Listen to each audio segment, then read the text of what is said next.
ప్రధాని నరేంద్ర మోడీ తెలంగాణ పర్యటన రాజకీయ దుమారం రేపుతుంది. రామగుండం ఎరువుల కర్మాగారాన్ని ప్రారంభించడానికి వస్తున్న మోదీపై టీఆర్ఎస్ ఫైర్ అవుతుంది. ఎప్పుడో ప్రారంభమైన ఆర్ఎఫ్సిఎల్ ను తిరిగి ప్రారంభించడంలో అర్థమేముంది అంటూ ప్రశ్నిస్తుంది. ప్రధానమంత్రి మోదీ తెలంగాణ పర్యటనకు టీఆర్ఎస్ నిరసన చేపట్టాలని పలు ప్లాన్లు చేస్తుంది.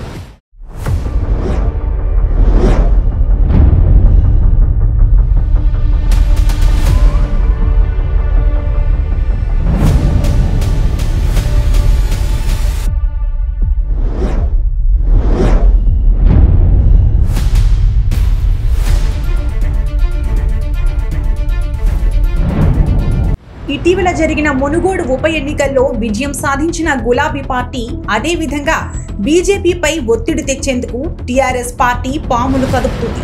ఈ నెల 12న ప్రధానమంత్రి మోదీ తెలంగాణలో పర్యటిస్తున్నారు.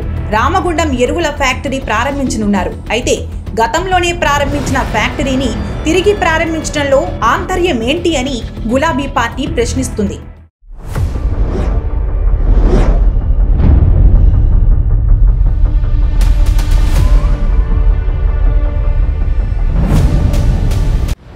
ఇప్పటికే జాతీయ స్థాయిలో బీజేపీని ఇరుకున పెట్టేలా చక్రం తిప్పుతున్న టీఆర్ఎస్ అధినేత కేసీఆర్ ఈ అంశంపై కూడా టార్గెట్ చేయనున్నారు.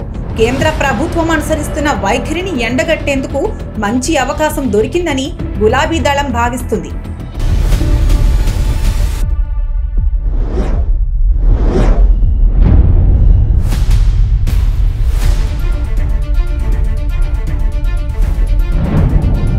రామగుండం ఎరువుల ఫ్యాక్టరీలో రాష్ట్ర ప్రభుత్వానికి కూడా వాటా ఉంది. అయితే ఈ సమయంలో కేంద్రం రాష్ట్రానికి సంబంధించిన సీఎం కేసీఆర్ కు గౌరవం ఇవ్వకుండా వ్యవహరించడం ఎంతవరకు సమన్వయం అంటూ టీఆర్ఎస్ నిలదీస్తుంది.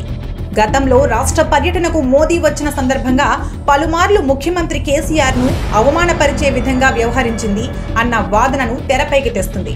విభజన హామీల విషయంలో పట్టించుకోని మోదీ రాష్ట్రంలో ఎలా పర్యటిస్తారని ప్రశ్నిస్తోంది టీఆర్ఎస్ పార్టీ.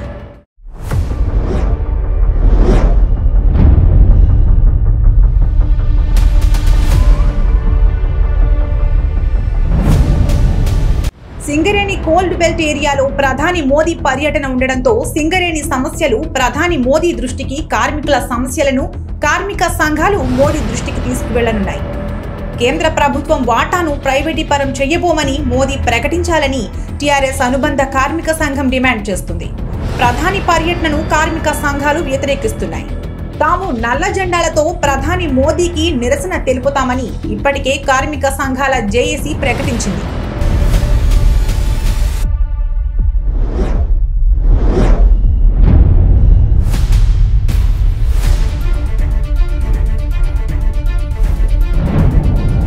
మరోవైపు ఎస్సీ వర్గీకరణకు సంబంధించి తెలంగాణ ప్రభుత్వం ఆమోదం తెలిపిన బిల్లుకు కేంద్రం ఆమోదం తెలిపిన తర్వాతే ప్రధాని మోదీ తెలంగాణలో పర్యటించాలి అంటూ తెలంగాణ ఎంఆర్పీఎస్ అంటుంది. లేని పక్షాన తెలంగాణ మాదిగలతో కలిసి నల్ల జెండాలతో నిరసన తెలుపుతామని హెచ్చరించింది.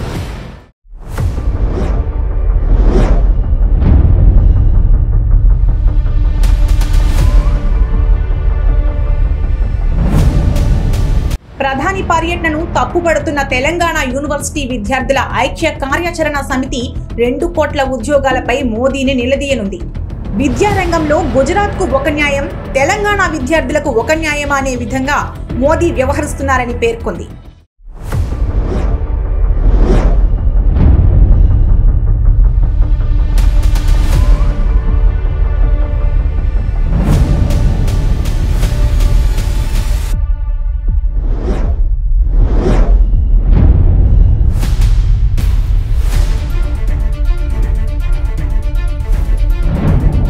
తెలంగాణ వికాస సమితి కూడా విభజన హామీలపై మోదీని నిలదీయనుంది. కృష్ణా జిల్లాలో వాటా, వరంగల్లో కోచ్ ఫ్యాక్టరీ, బయ్యారం ఉక్కు ఫ్యాక్టరీని పట్టించుకోకుండా ప్రధాని మోదీ తెలంగాణలో ఎలా పర్యటిస్తారు అని వికాస సమితి ప్రశ్నిస్తుంది. తెలంగాణ విషయంలో కేంద్ర ప్రభుత్వం వ్యవహరిస్తున్న వైఖరికి నిరసనగా ముఖ్యమంత్రి కేసీఆర్ ప్రధాని మోదీ హాజరయ్యే కార్యక్రమంలో పాల్గొనే అవకాశం లేదని తెలుస్తోంది. మొత్తం మీద తెలంగాణలో మోదీ పర్యటన రాష్ట్రంలో రాజకీయం వేడిని రగిలిస్తోంది.